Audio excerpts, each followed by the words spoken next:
All right, I'm going to go ahead and call the Sherwood School Board to order for Wednesday, February 10th. Let's please stand and join the Pledge of Allegiance.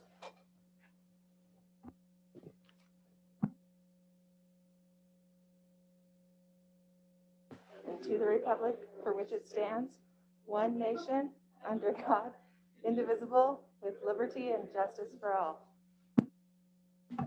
It's always entertaining to watch the people on Zoom try to figure out what they should do. All right, has everyone had a chance to review the consent agenda? If there aren't any questions, is there a motion? Mr. Chair, I move that we adopt the consent agenda as presented.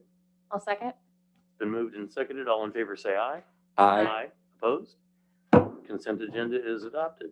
Reports. Superintendent Dr. Cordy. Thank you. Good evening. I have a few things to share with you this evening that are sort of different from what we've been spending so much time every day, every week on around reopening. So the things I want to share with you tonight are a little bit different than that. So since our last board meeting, I had the opportunity to meet with my superintendent student advisory team. So just as a reminder, that's the high school students, 4 or 5 from every grade level, who have been invited to meet with me on a regular basis. And this was actually the first time that we have been able to meet this school year, met via Zoom, and it was absolutely the highlight of 2021 so far. We talked about challenges and we talked about bright spots in our lives. And it was a wonderful, wonderful reminder of why we all do what we do. Wonderful morning. I also have had the opportunity to, I was one of the featured speakers at the recent gathering of the all women superintendent group in the state. So all of the women superintendents gathering together, that is a process that has started, a group that started forming relatively recently. And it was a great opportunity for doors to really open around mentorship, and especially really tending to and supporting women who are very new to the role, or some who are interested in pursuing that avenue in their career ultimately. That same week that I had the Oregon superintendents Women Superintendents Gathering, I also had the opportunity to meet with several Sherwood School District teacher leaders.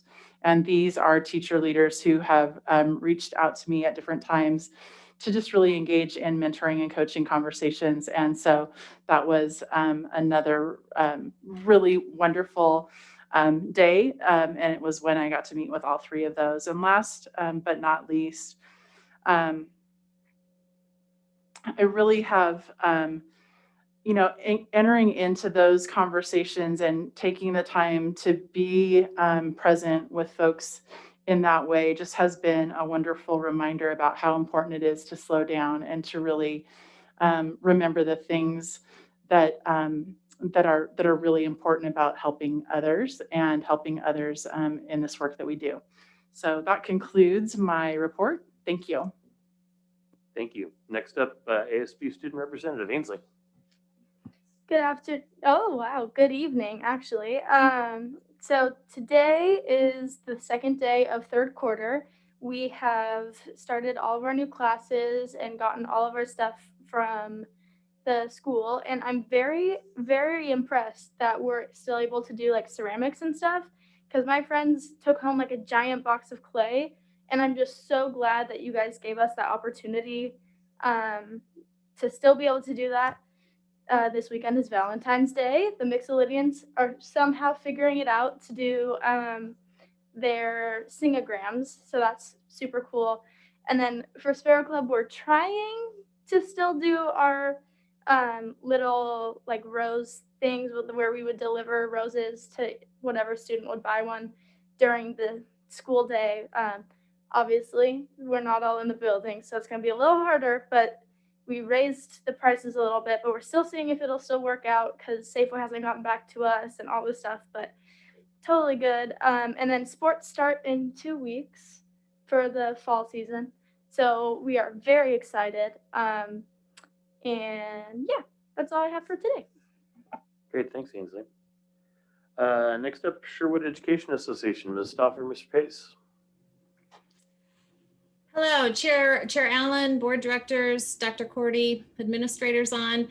I'm with you tonight speaking on behalf of the entire SEA leadership team, our officers and building reps, as well as many of our members.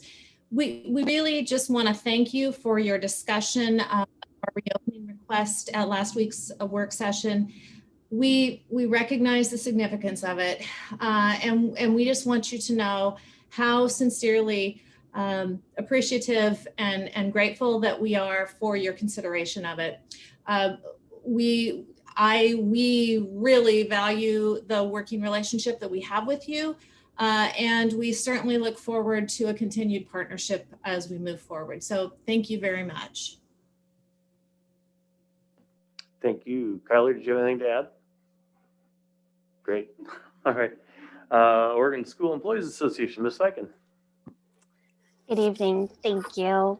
I as well want to thank you for listening to classified staff, their concerns, their responses that they've had, and taking that into consideration into making your decisions on the opening and giving time for both doses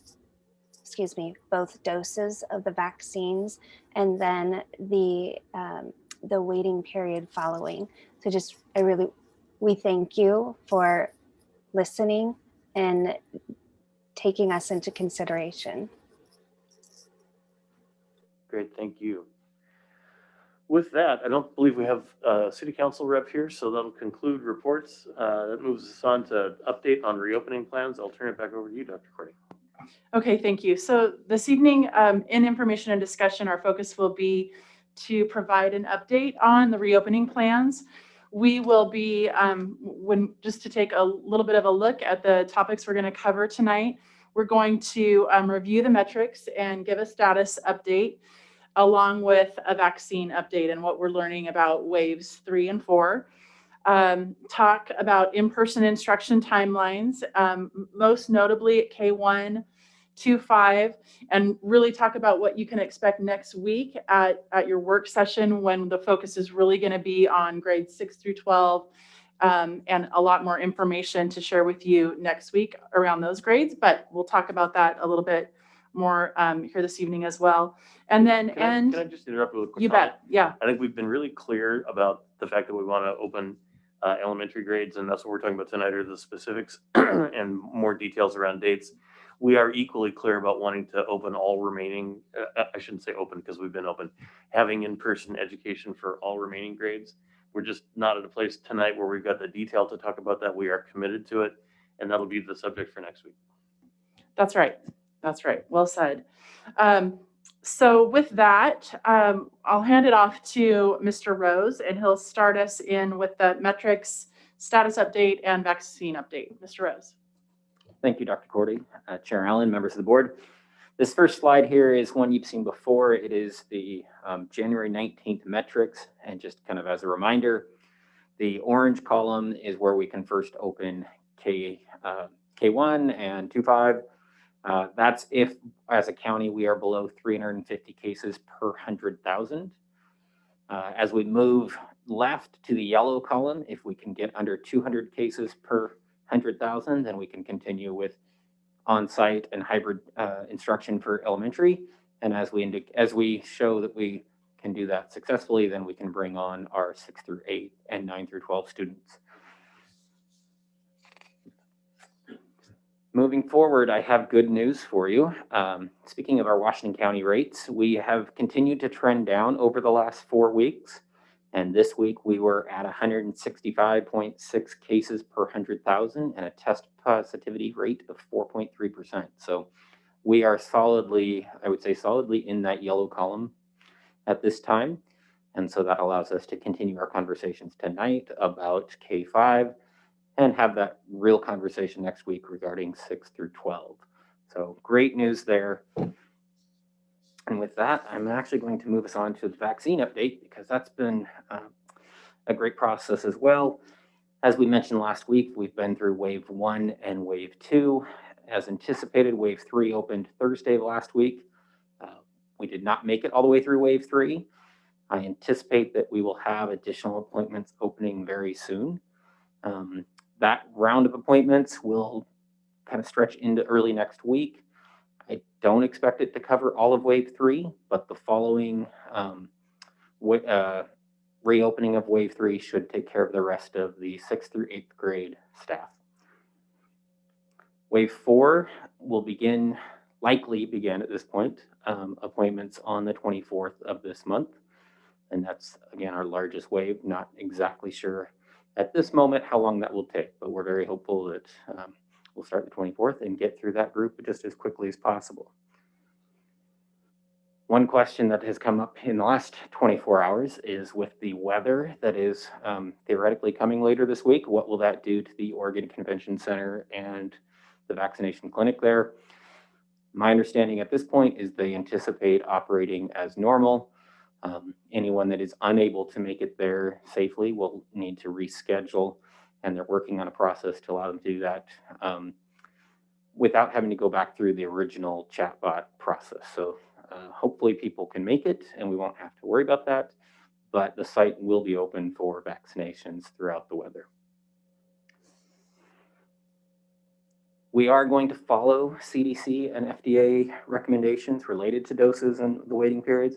We're also waiting to see if there's any additional vaccines that come online. So Johnson & Johnson is not yet approved, but kind of hoping later this month it will be, and maybe our staff can start getting some of that. I kind of geeked out and read the Vaccines and Related Biological Products Advisory Committee reports from the FDA to see exactly what is that timeline for both Pfizer and Moderna, just to make sure I was very clear. And with the Pfizer vaccine, it's 1 shot followed by 3 weeks and the second shot, and then a 1-week waiting period to reach that 95% efficacy rate. So mentioned last week that the vast majority of our staff were receiving Pfizer, so I wanted to make sure I was very clear what that dosage regimen, for lack of a better description, is. So, and with that, I'm going to hand it off to Mr. Bennett. Thank you, Mr. Rose. Good evening, Chair Allen, Board of Directors.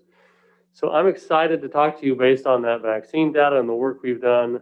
We're really excited to set some proposed starting dates for in-person instruction this evening.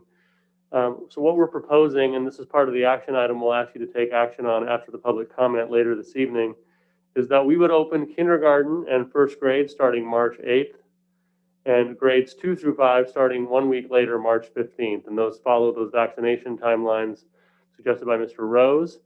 Just a reminder that we do plan to start with only half the students on each day, the first couple of days with each group, just to teach them the protocols and the routines. What they have to learn is fairly substantial and just coming back to school. So for kindergarten and first grade, that means March 8th and March 9th, only half of the students will attend each day. And then starting March 10th, school will just be in full session every day. And grades 2 through 5 will look similarly on the 15th and 16th, starting full-time on the 17th. Also, as Director Allen mentioned earlier, with grades 6 through 12, we do plan to open up our secondary schools, and we're excited to do that, and we look forward to presenting more information on that next week to you. But super excited about having these dates for the young ones that we're moving forward with. There are some transition dates we wanted to talk about. We previously talked to the board about having a week to transition for students for teachers to prepare. So we wanted to go over a schedule with you that we're proposing tonight, and we have a calendar change recommendation as part of the board action. And so February 8th this week was an already scheduled professional development day for this. So teachers started to learn some of the health and safety protocols and things of that nature. As the elementary principals worked on this, they thought probably the least disruptive way for kids and families was, instead of taking a whole week off of school, was to do a couple of times with a Thursday and Friday. That's less disruptive for families. And there was concerns about having kids out for a week of school, back for a couple of weeks, out for spring break. And so trying to kind of keep kids in the routine of school to the fullest extent possible. So what we're looking at is adding the 25th and 26th of February. That's a Thursday, Friday, the March 4th and March 5th. There will be no school on those days. And these are for kids transitioning to in-person instruction. It looks a little bit different in the cloud campus. which I'll talk about on the next slide. We're suggesting moving that grading day from March 15th, which is a Monday, to March 12th, which is a Friday. A couple reasons for that. One reason is it just allows us to start in-person instruction for our 2nd through 5th grade students a day earlier on Monday instead of a Tuesday. The second thing is, just from a kind of a technical perspective, it wraps up trimester 2 before we start in person. The main reason that's helpful is for our families that are choosing to move to the cloud campus. They can wrap up all their assessments, wrap up the end of that grading period, and move with a clean start. So it's helpful on a couple of fronts. So that's part of our recommendation there. As we move to just talk about the cloud campus, it looks fairly similar. Just the next slide, please. Thank you. The dates are all the same. The difference is the cloud campus just simply doesn't need the kind of time that people transitioning to in-person do. So February 25th and 26th, the cloud campus will be in session in school. That's what we're proposing. And on the 25th and 26th, students transitioning to in-person will actually not have school on those days. March 4th and 5th will be no school days for the cloud campus, and all families will be provided with the time to meet with their teacher. And a lot of that is to allow for new families, teachers to reach out to new families. We anticipate having, our last survey suggested 150 or so people are going to move to the cloud campus, and having those new classes form and integrate into those new campuses, a conference with the teacher, things of that nature we felt were important. And again, moving the grading day from March 15th to March 12th, that'll stay consistent. And there will be no school on that grading day, as there is always the case. On to the next slide, just a little bit of the kind of things that we will need to train staff in, and then staff will need to train students in many of these things.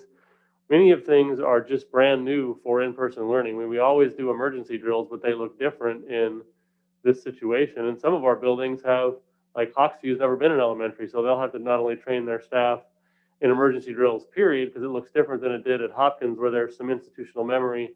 It also has to look different for COVID. And so lots of these things, and things we really don't need to spend much time on, we'll have to spend some time on.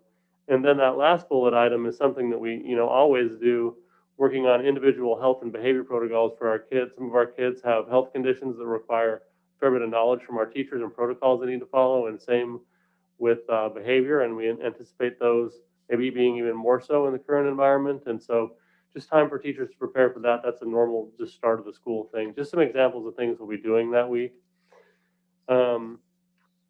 On the instruction side, there's also quite a few things we'll do. And a lot of these things are things we would normally do at the beginning of the school year. But at the beginning of this school year, we were focused on transitioning to comprehensive distance learning and having teachers teach in a completely different way than they have taught before. And so these are things we haven't taken the time to do because we were focused on delivering what we're doing now. And so these are things we'll still need to do to prepare. And it will look different than in a normal class year because students haven't been in school for a year, and teachers preparing for what that looks like, teaching kids about these new protocols, building class culture in a pandemic. Things will just look a little bit different, and they'll need time to prepare for that as well. So moving on to just what we're going to recommend for a board action later today. Yes, Director Adamson. I just wanted to acknowledge that on your list of things, and I think this is really important because we've heard from lots of parents about this, is addressing student mental health. And I look forward to hearing more about what that looks like when we get closer to that date. But I'm really appreciate the fact that that's on the list.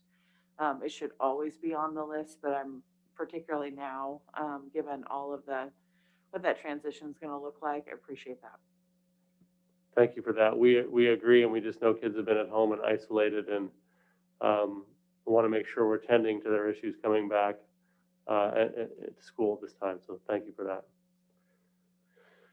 So the recommended board action, I'll read this into the record when we take action officially, but basically there's four key pieces to this. One is a recommendation that all staff, regardless of their assignments or the in-person instruction status of their school level, will return to work on site as soon as they've had an opportunity for the full course of the vaccination. So bringing all staff back to work once they've had the opportunity to be vaccinated. Opening grades for K1 and 2-5 on March 8 and March 15th, respectively, as I talked about earlier. And then just these technical changes to the school calendar, which are sort of required or at least helpful to facilitate the starting of school on those dates. So I just want to put that out there nice and clear for the folks at home and for the board to be able to see before we move on to a discussion and then public comments and then eventually the action items. Director Allen, do you have a question? Yeah, well, no, just a comment to be clear. Again, as I indicated earlier, tonight we're talking about these grade levels. The fact that middle and high school is not listed here does not mean we're not equally committed to moving forward on them. We need a little bit more information and work, and we'll take that up next week. Absolutely, thank you. And that moves to our next slide, where we put a slide in future board actions or dates for 6/8 and 9/12 as we get a little bit sharper on the vaccine availability. And then there'll be some corresponding changes we're talking about to the school calendar, similar to the ones that we're talking about now.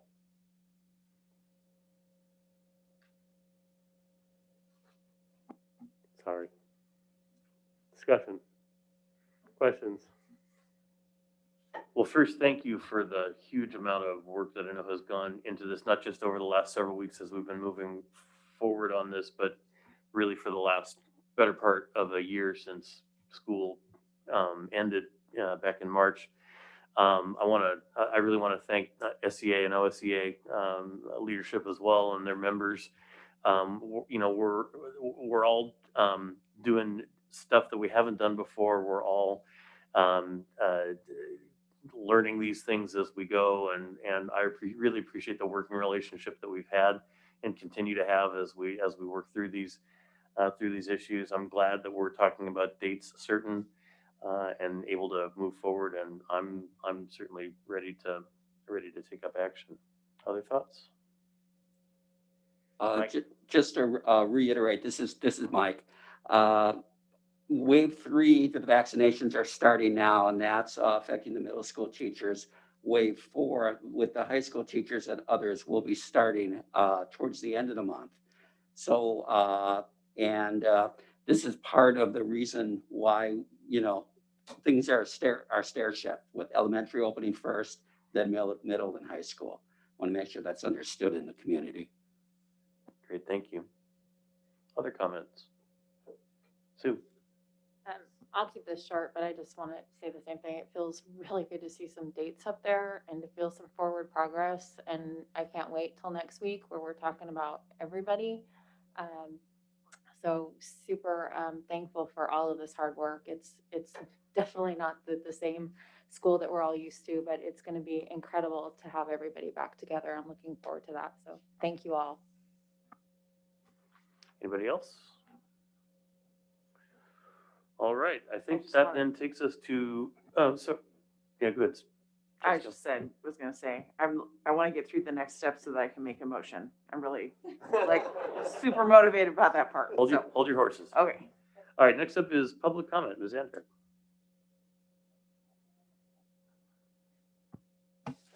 Okay, Chair Allen, did you want to provide any clarification about public comment before we start?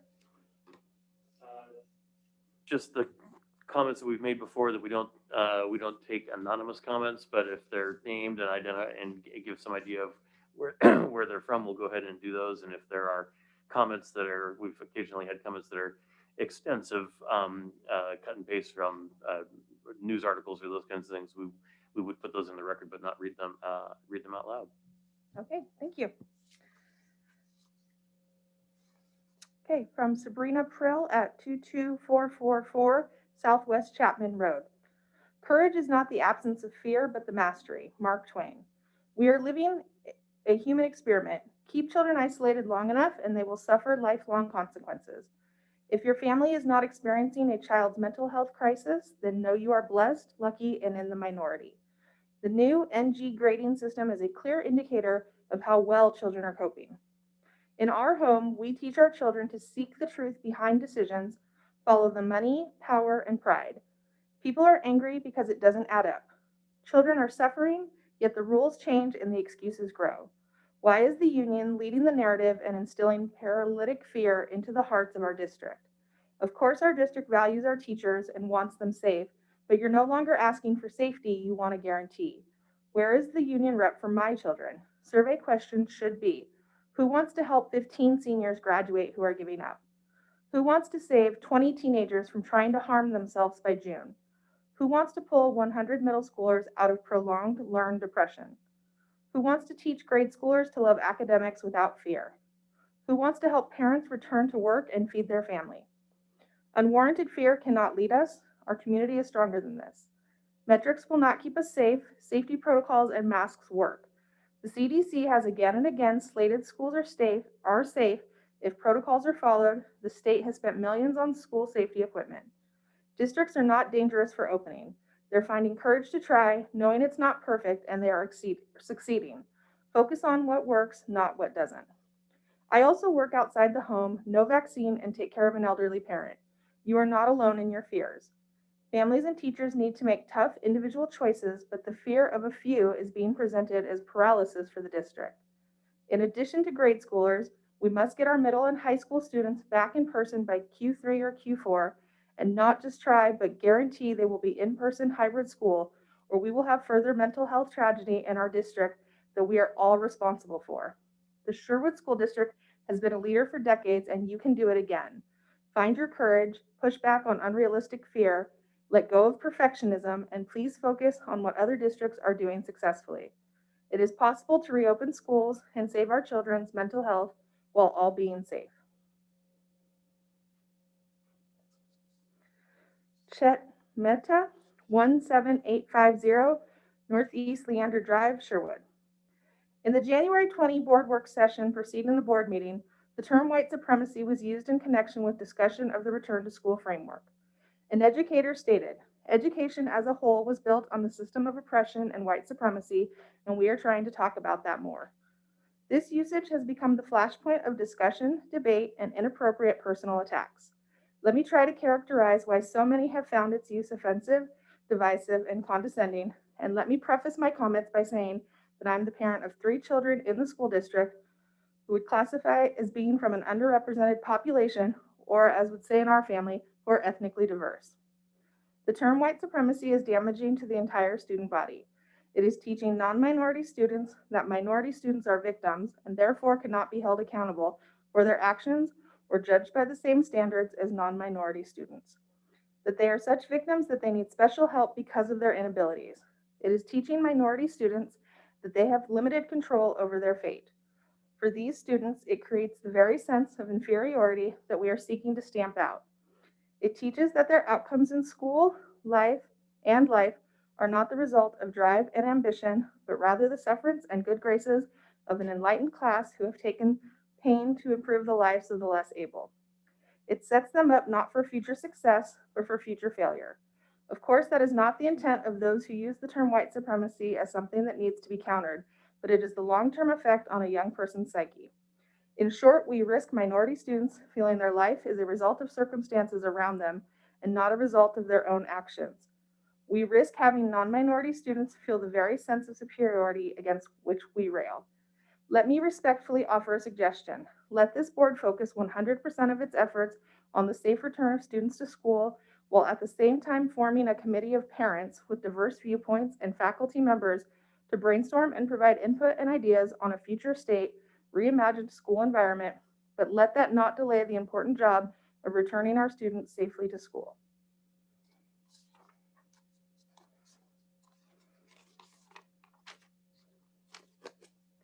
Matthew Starling, 22851 Southwest Hosler Way, Sherwood. On January 29th, Superintendent Cordy claimed systematic racism and white supremacy exist in the Sherwood School District. Posted on your website's news page, she made these claims. Mrs. Barron shared true facts. The system of education has a historical context of oppression and white supremacy. For the last several years, our district and board of directors have been engaging in becoming an anti-racist organization. Has the Sherwood School District been a racist organization prior to this? What oppression has been perpetuated in Sherwood? Have Sherwood teachers singled out a student based solely on their ethnicity? Have Sherwood administrators disciplined students based solely on skin color and not on their conduct? Where is this evidence that conduct in our school district has been racially biased? Dr. Cordy stated that she wants to dismantle systematic racism and she knows true facts. Where are these true examples of white supremacy? Throwing around accusations without citing examples is a dangerous practice. Dr. Cordy said that Principal Barron's comment is true. Dr. Cordy believes systematic racism exists in the Sherwood School District.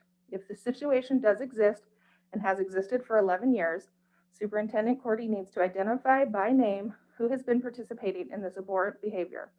Why has she allowed this behavior to continue unaddressed for 11 years? Did Dr. Cordy only imply that systematic racism exists in Sherwood as a generality without any specific incidents occurring? We cannot allow opinions to be presented as truth without providing supporting facts. This is counter to education and dangerously conditions our rising generation to accept opinion as fact. We must stop allowing our leaders and educators from expressing opinion as fact. Superintendent Cordy provides no quantifiable data supporting white supremacy or racism. She merely throws it out there to inflame and divide our Sherwood community. If no specific examples of racist activity exist, then claiming such exist is likely the most inflammatory thing she can say or do. It harkens to the day of witch trials, and she wants us to bring out the stakes and torches. If Heather Cordy knows of racist activity in our school district, or worse, a system-wide support of racism in our school district, and has left this situation uncorrected for 11 years, she must be reprimanded and, if necessary, removed from office. If, however, she is blatantly inflaming our community with unsubstantiated rumors, she should be censured and warned that such conduct could lead to dismissal. This kind of divisive language cannot be tolerated in our schools or among those who claim to lead them. Steve and Stacy Robertson, Sherwood, Oregon. We are writing to voice our concern and opposition to the increasing emphasis on critical social justice within all school policies and curriculum. These ideas are based on critical race theory and intersectionality, and people need to realize how divisive and destructive this will become. In simple terms, we are teaching an ideology which is couched in the terminology of tolerance and inclusion. For example, we keep hearing that we are going to implement anti-racist policies. Who could be against that? We all agree we should be against racism.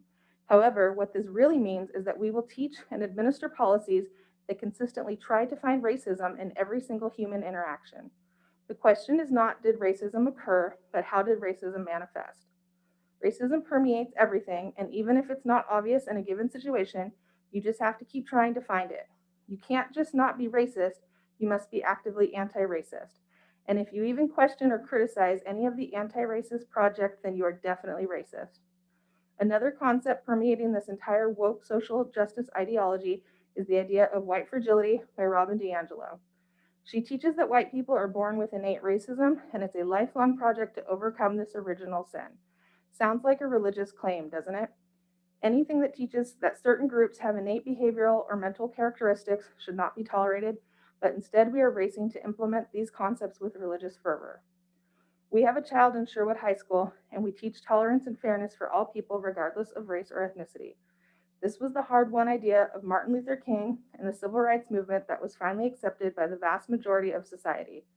But now we seem to want to throw this idea of basic human rights away and start a new identity-based system of oppressor versus oppressed. We're teaching our kids to search out the victimhood in every facet of their lives instead of teaching tolerance, resilience, and self-reliance. Teaching kids that they are a victim is obviously going to affect their mental outlook in a negative way.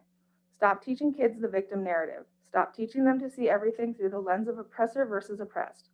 Stop teaching them to resent the success of others and that any success is built on oppression. Don't we all intuitively know that we wouldn't teach our own young children these ideas? We realize the ideological way of thinking has been embedded into the educational system for a long time. It's how we train teachers in the universities. So we understand that a knee-jerk reaction to any criticism is to think that this is just another example of how much work needs to be done to dismantle all this white supremacy. However, hopefully some of you will take this as a good faith effort to encourage you to rethink this entire project. Respectfully, Steve and Stacy Robertson. Christy T., Frederick Lane, Sherwood. Once again, we are discussing the issue of reopening our schools, and I feel as if we have missed opportunities to support all of our students in a timely manner. If we are looking at a March 8th start date for K1, then we wait a week. We introduce 2-5, then wait a week. Then we have spring break, another week of waiting. The best we get for our middle and high school students is maybe sometime in April if all goes well. We have dropped the ball as a district to bring our students back. Our middle and high school students have to sit, watch, and wait while the district sits back and sees how this reopening goes. Why is it that we are having our most invested long-term students in this district sitting and waiting? Why is it that our seniors who have been forgotten have to continue to sit at home and get absolutely nothing of a senior year? Why can't we reopen schools for those learners who are about to leave the Sherwood School District and support them in their last days with us? Why have we dropped the ball on considering other options versus just elementary and then roll up from there? It isn't about the science because we know from the research and from the CDC that children are not the main culprits of spreading the virus. It is such a sad day when school districts around us, private schools, and other states are up and running. Students in buildings learning the way they should. Many public school districts around us are reopening much quicker, like Westland, Wilsonville. We are kidding ourselves if we think our students are learning this year. Why are we reopening at such a slow pace? Why aren't we developing a more invasive plan to reach more students at a quicker pace like other districts and schools? As parents, we are at a breaking point. We have been fighting, talking, emailing, and advocating so hard for our students in every way we know how, and it all seems for no reason. Please, we beg you, please, reconsider your plan and open schools in March to our middle and high school students. They need to be in school. Please, we are begging at this point.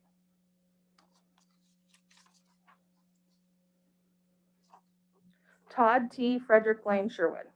As a Sherwood resident for over 20 years, we have always taken pride in investing in our Sherwood schools, and now I feel like as a taxpayer and a parent, they are failing us. We have passed bonds to build a new high school, remodel and update other schools, and spent multi-millions of dollars to invest in our kids' education. In addition, we have probably the best parent involvement and support in our schools in the state. With that being said, it is mind-boggling how we are failing our kids, our students, during this past year. Our lack of planning and reopening of schools has been slow, non-responsive, and damaging to our students. We have let politics and unions and liability lead our decision-making and cloud our common sense on getting students back in buildings. Witnessing firsthand our kids and their friends and their lack of learning at the high school level has come to a point where we can't wait any longer. Parents in this community, including myself, have gotten to the point where that if changes can't be made and students can't be brought back in a timely fashion, then we have lost faith in the school board and in the teachers of this district to do their jobs. That being the case, maybe we ought to look at replacing people in positions, starting in the school board on down, including those teachers who don't want to come back and teach our students in person in a classroom. We are tired of sitting back, sitting idle, and watching nothing be done as other surrounding communities and states are getting students and teachers back in class.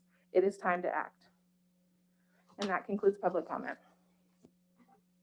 Thanks very much. I do want to observe that